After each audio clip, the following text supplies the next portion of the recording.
Hello everyone, my name is Ranjan Kumar. Welcome back to my YouTube channel. देखो, हम लोग अपने लास्ट वीडियो में देखे कि लाइफ का ओरिजिन कैसे हो रहा था थ्रू केमिकल इवोल्यूशन, है ना। हम लोग देखे सबसे पहले फ्री एटम्स था। फ्री एटम से सिंपल इनऑर्गेनिक मॉलिक्यूल्स बना। सिंपल इनऑर्गेनिक मॉलिक्यूल से सिंपल ऑर्गेनिक मॉलिक्यूल्स बना। सिंपल ऑर्गेनिक मॉलिक्यूल से कॉम्प्लेक्स ऑर्गेनिक मॉलिक्यूल्स बना और कॉम्प्लेक्स ऑर्गेनिक मॉलिक्यूल्स से बना प्रोटोबायोन्ट्स। प्रोटोबायोन्ट्स, है ना, जो हम लोग अपने लास्ट वीडियो में देख लिए थे, कोसर्विट्स और माइक्रोस्फेयर। प्रोटोबायोन्ट से बना फर्स्ट प्रोकैरियोट्स और फर्स्ट प्रोकैरियोट से बना यूकैरियोट्स। आज हम लोग देखेंगे कि जो फर्स्ट प्रोकैरियोट्स बना था वो कैसा न्यूट्रिशन लेता था, मतलब वो ऑटोट्रॉफिक था या हेट्रोट्रॉफिक था। अब अगर वो ऑटोट्रॉफिक था तो वो कैसा, कीमो ऑटोट्रॉफिक था या फोटो ऑटोट्रॉफिक था। फर्स्ट ऑर्गेनिज्म एनारोबिक था या एरोबिक था। और फर्स्ट यूकैरियोट्स का फॉर्मेशन कैसे हुआ, इंडो सिम्बायोटिक थ्योरी, है ना। आज हम लोग ये सारा कुछ कवर करेंगे। चलिए स्टार्ट करते हैं। सबसे पहले न्यूट्रिशन कैसा था, जो फर्स्ट सेल था वो उसका न्यूट्रिशन कैसा था। देखो, अभी एक फ्लो चार्ट लिख देते हैं इवोल्यूशन का। सबसे पहले free atoms.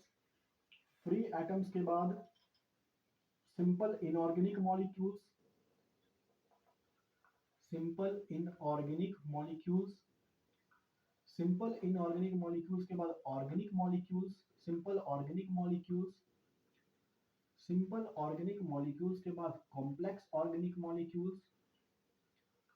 Complex organic molecules.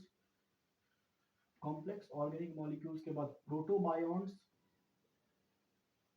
प्रोटोबायोन्ट्स के बाद प्रोकैरियोट्स। प्रोकैरियोट्स के बाद यूकैरियोट्स, है ना। तो ये सीक्वेंस है किसका, केमिकल इवोल्यूशन का। ये हुआ था केमिकल इवोल्यूशन का। केमिकल इवोल्यूशन, ये सीक्वेंस है। हम लोग अपने लास्ट वीडियोस में देख लिए प्रोटोबायोन्ट्स क्या होता है। इसके अंदर कोसर्विट्स और माइक्रोस्फीयर को समझे। मतलब कि ये सेल का जैसा स्ट्रक्चर है, सेल नहीं है ना। Coacervates they are the precursor of the cell. Precursor of the cell मतलब कि ये सेल नहीं है, सेल का जैसा स्ट्रक्चर है। ये हम लोग कर लिए थे। आज हम लोग क्या देखेंगे कि जो फर्स्ट ऑर्गेनिज्म था वो ऑटोट्रॉप्स था या हेट्रोट्रॉप्स था। अगर वो ऑटोट्रॉप्स था तो कीमो था या कीमो था या फोटो था, है ना। एनएरोबिक था या एरोबिक था, ये आज का पॉइंट रहेगा। देखो, स्टार्ट करते हैं। सबसे पहले क्या बोले कि precursor of the cell, cell का जैसा स्ट्रक्चर बना जिसको हम लोग प्रोटोबायोन्ट्स बोल रहे हैं। इस प्रोटोबायोन्ट से क्या बना, फर्स्ट प्रोकैरियोट्स। फर्स्ट प्रोकैरियोट्स जो कि हमारा फर्स्ट सेल है। फर्स्ट सेल कब बना था ये, 2 बिलियन ईयर्स एगो, 2 बिलियन साल पहले। अब हम बताएंगे कि ये जो फर्स्ट प्रोकैरियोट्स था ये ऑटोट्रॉफिक था या हेट्रोट्रॉफिक था। देख लो पहले ये ऑटो और हेट्रोट्रॉफिक क्या होता है। ऑटोट्रॉफिक और हेट्रोट्रॉफिक। हेट्रोट्रॉफिक, देखो, जो ऑटोट्रॉफिक ऑर्गेनिजम्स है ये अपना खाना खुद बनाता है ना। ये अपना खाना खुद बनाता है। देखो, ऑटोट्रॉफिक ऑर्गेनिज्म अपना खाना क्या बनाएगा, ग्लूकोज बनाएगा। ये भी अपना खाना ग्लूकोज ही बनाएगा, जो सिंपल शुगर होता है ना। अब ये जो ग्लूकोज है ये कैसे बनता है, मतलब इसका जो ऑटोट्रॉफ्स और हेटेरोट्रॉफ्स का मेन डिफरेंस है। ऑटोट्रॉफ्स मतलब ये अपना खाना खुद बनाएगा। कैसे बनाएगा, कार्बन सोर्स चाहिए इसको खाना बनाने के लिए, और इसको क्या चाहिए, इसको भी कार्बन सोर्स चाहिए खाना बनाने के लिए, है ना। तो ये कार्बन का यूज करके अपना खाना खुद बनाएगा। ये कार्बन कहाँ से लाएगा, ये कार्बन अपने सराउंडिंग से लाएगा। डायरेक्टली और इनडायरेक्टली सराउंडिंग में जो प्रेजेंट है ऑटोट्रॉफिक ऑर्गेनिज्म जो प्लांट है उससे ही लेगा और अपना ग्लूकोज का फॉर्मेशन करेगा, ठीक है ना। अब देखो, जैसा कि आपको बताए कि सराउंडिंग में क्या प्रेजेंट है, पहले ऑर्गेनिक मॉलिक्यूल्स प्रेजेंट है। ऑर्गेनिक मॉलिक्यूल्स मतलब कार्बन सोर्स है ना। कार्बन सोर्स ऑलरेडी प्रेजेंट है, बनाने का जरूरत नहीं है। सिंपल शुगर ऑलरेडी प्रेजेंट है, बनाने का जरूरत नहीं है। तो जो पहला ऑर्गेनिज्म वो कैसा होगा, हेट्रोट्रॉप्स होगा ना, क्योंकि पानी में तो ऑलरेडी प्रेजेंट है ऑर्गेनिक मॉलिक्यूल्स। तो जो फर्स्ट ऑर्गेनिज्म था वो क्या था, हेट्रोट्रॉप्स था, हेट्रोट्रॉफिक, ठीक है। अब देखो, हेट्रोट्रॉफिक के बाद जो ऑर्गेनिज्म आया ये बन गया कीमो ऑटोट्रॉफिक। देखो ये नया टर्म है, कीमो ऑटोट्रॉफिक क्या होता है इसको समझेंगे। तो जैसा कि आपको बताए, ऑटोट्रॉफिक ऑर्गेनिज्म जो अपना फूड खुद प्रिपेयर करे, है ना। अब खुद प्रिपेयर करने के लिए क्या चाहिए, एनर्जी चाहिए। तो अगर केमिकल एनर्जी का सोर्स है, if the energy source is chemical, then it is called as chemo autotrophic. क्या बोलेंगे इसको, कीमो ऑटोट्रॉफिक। यदि अगर एनर्जी का सोर्स लाइट है, then it is called as photo autotrophic. क्या बोलेंगे इसको, फोटो ऑटोट्रॉफिक। समझ आ रहा होगा आपको, है ना। जो ऑटोट्रॉफिक न्यूट्रिशन है, autotrophic mode of nutrition is that mode of nutrition in which an organism can synthesize their own food from inorganic substances, है ना। और ऑटोट्रॉफिक दो टाइप्स का होगा, chemo autotrophic and photo autotrophic. Chemo autotrophic जहां chemical energy का source है, और फोटो ऑटोट्रॉफिक जहां लाइट एनर्जी का सोर्स है। अब देखिए ये सारा इवोल्यूशन कहाँ हुआ है, वाटर में हुआ है। पानी में ऑलरेडी केमिकल्स प्रेजेंट है, तो उस केमिकल्स का यूज करके ये सारे ऑर्गेनिजम्स अपना खाना खुद बना रहे थे, तो इसीलिए क्या कहलाए, कीमो ऑटोट्रॉफिक कहलाए। इसका एग्जांपल में आप लोग देखेंगे, जैसे sulphur bacteria, sulphur bacteria, iron bacteria, nitrifying bacteria, nitrifying bacteria, ये सारे क्या थे, ये सारे कीमो ऑटोट्रॉप्स थे, है ना। सबसे पहले क्या आया, हेट्रोट्रॉप्स, हेट्रोट्रॉप्स के बाद ऑटोट्रॉप्स बन गया, है ना। वो भी कौन सा, कीमो ऑटोट्रॉप्स। अब देखो इस कीमो ऑटोट्रॉप्स से क्या बना, फोटो ऑटोट्रॉप्स।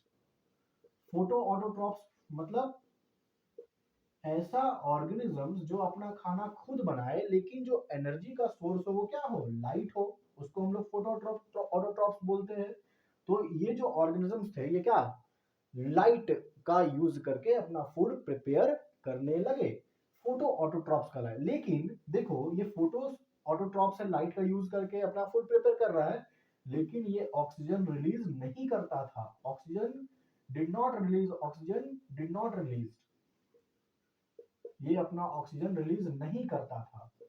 देखो समझेंगे ऑक्सीजन रिलीज कब होता है, आजकल जो ग्रीन प्लांट्स है जो फोटोसिंथेसिस करते हैं, वो बेसिकली क्या करते हैं, यहाँ पे हम लिख रहे हैं ना, कार्बन डाइऑक्साइड एटमॉस्फेयर से आता है, वाटर आता है रूट से जो हम लोग डालते हैं, है ना, ये मिलकर बना देता है ग्लूकोज, और जो ऑक्सीजन है वो एटमॉस्फेयर में रिलीज हो जाता है ना। ये ऑक्सीजन इस फोटोसिंथेसिस का बाई प्रोडक्ट है।